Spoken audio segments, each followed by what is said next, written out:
Jeremy Lin is out there with Brooks, and it's Parsons in at the 3. So that's who's on the floor for the Rockets. Don't let him shoot that. And good, count it. Before I forget, guys, what did you think about his comments in the press conference after the last game? You know, I think he said the right things after that first game. It's a big one because it is your first taste of NBA action, but he seemed to keep it all in perspective. It's just one game in a long line of what will be many. Well, it's important for young guys like that to mature quickly and to understand how the NBA operates, and the fact that you have to keep an even keel throughout the season or you'll go crazy. So it's good that he seems to understand that right away. And keeping us updated from the sideline, let's swing it over to Doris here for an update. Hi, Doris. Hey, Kevin, everybody knows that Dwight Howard this offseason decided to leave the Lakers and join the Houston Rockets. And while there's less guaranteed money, because the contract is for 4 years instead of 5, Howard actually makes over $1 million more per year with the Rockets. The reason? There's no income taxes in the state of Texas. So, guys, the move to Houston may make sense from both a basketball and a financial perspective. Seems like a good fit. Thanks, Doris. Rockets trail by 4. And Brooks. Here we go. It's stolen by Harris. And he drew the blocking foul. He'll go to the line for 2. That's on Dwight Howard. These guys were a tough opponent for them last year, Clark, like Steve was just saying. Yeah, when you're so evenly matched with the team, Kevin, it doesn't make you feel that good to drop most of your games against them because you feel like you should at least win some of the games you play against this team. Sean Marion, he's checked in for Devin Harris. The important part at the line, heavy lifting, if you would, made this a 2-possession game. Here's Lin. The Thunder will finish at the bucket. Lin's got 6 in the quarter. Oh, man, he goes old school on us with the finger roll. Well, I'll tell you what, that Southwest Division can be really tough. Seems like there are always at least 2 title contenders in the division, and 3 to 4 teams that are fighting for a playoff spot. The Rockets felt the toughness as they went just 6 and 10 against the rest of the Southwest. There's Black Hole, defended by Lin. Ellington dishes to Nowitzki. He kicks it to Ellington. And there's the pass to Black Hole. Just 5 on the clock. And that basket's going to count. Brooks gets the goaltending goal right there. He got there late, but you do have to like the aggressiveness to go after the block. But that one's going to count. That whistle got a big response from this crowd, and it is not a favorable one, let's say. I tell you what, the fans... And now, brought to you by Sprint. Welcome to 2K Sports. The Sprint Halftime Report, presented by Sprint. Now the second half about to start up and begin any moment. What a game for Elvis. Yes.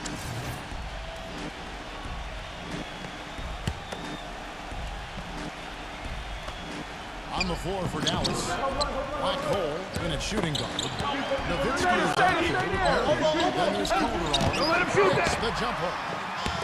That's 10 points for Dwight Howard. Well, he certainly isn't the one to blame for them being in the hole. He's been on the money with his game. Well, it's been a common practice in defending Dwight Howard to employ the hack of Dwight strategy. And for a long time, people have been getting on Howard to improve his free throws, but the league is considering whether or not to eliminate that strategy from the game. That's good. Nice soft touch to drop that one in. A little under 2.5 minutes off the clock now here in the third. Beverly, the pass to Harden. There's the dish to Beverly.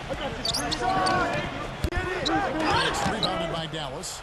Clark, you mentioned the league thinking about changing the rules around intentional fouls to prevent forcing poor shooters to the line. You know, the hack-a-shack and the hack-a-Dwight, all these different terms are used. Steve, what do you think of that? I'm not a big fan of the intentional foul. Some of the rule changes in the NBA to improve the quality of play. I don't think fans want to sit there and watch a guy shoot free throws 10, 12 straight times down the floor. So it's a rule I would like to see changed. You know, they really aren't putting up any resistance on the low block. That's the 5th consecutive basket inside. And Steve, these looks they're allowing are almost automatic. Here's Beverly. He's started by Poco. Harden inside the three-point line. The Rockets again can't hit. His touch has disappeared on him this quarter. He just hasn't been able to get it going.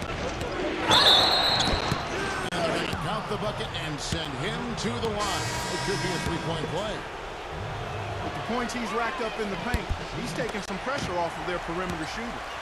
And the Mavericks will go for a different look here. O'Neal, he's checked in for Howard. Smith comes in for Marcus Camby. Francisco Garcia is checked in for Chandler Parsons. And it's Jeremy Lin in for James Harden. Tell you what, coaches love to see that kind of hustle, guys. I mean, getting after it on the offensive board, that's always the winning play. Absolutely. Now, coaches love to see the hustle, but the pressure done. Okay, well, let's check in with Doris Burke reporting from our sideline in this game. Doris, take it away. Gentlemen, for the Houston Rockets, a remarkable rebuild process since 2009. They remained around a 500 team, trading for draft picks and young prospects, preserving customers, and acquiring the elite talents of James Harden and Dwight Howard. They've become, once again, a contender.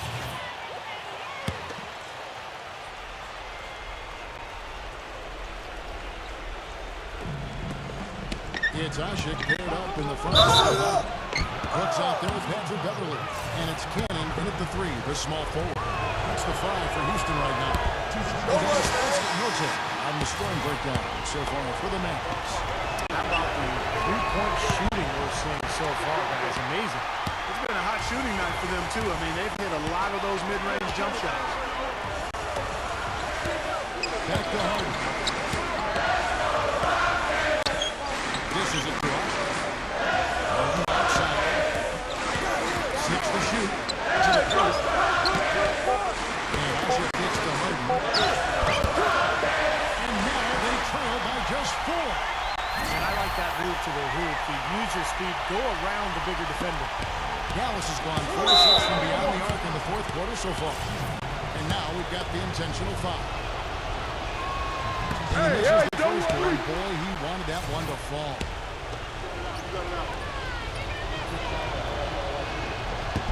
No good at the strike this time. He's second, this is also.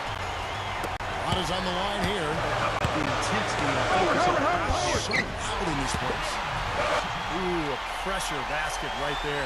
Now that's coming through in the clutch. And an intentional foul right there. He hits the first one, and that makes it a 3-point lead.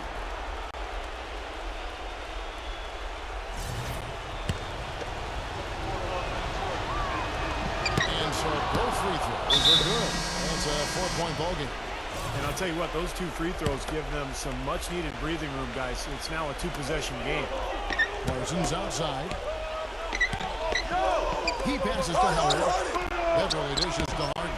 Fade away. Can't get it to go. Great defense that time from Ellis. They're going to prolong the game here with an intentional foul. And that's right. No other option but to foul and hope for some misses. Yep, you got to extend the game here. Try to keep that clock from moving. And so he drops them both. It's a 6-point ball game. And you can wrap this one up. Great job to stay cool at the line and polish it off. 12 seconds left in the fourth. Marion passes to Ellis. And now inside to foul intentionally.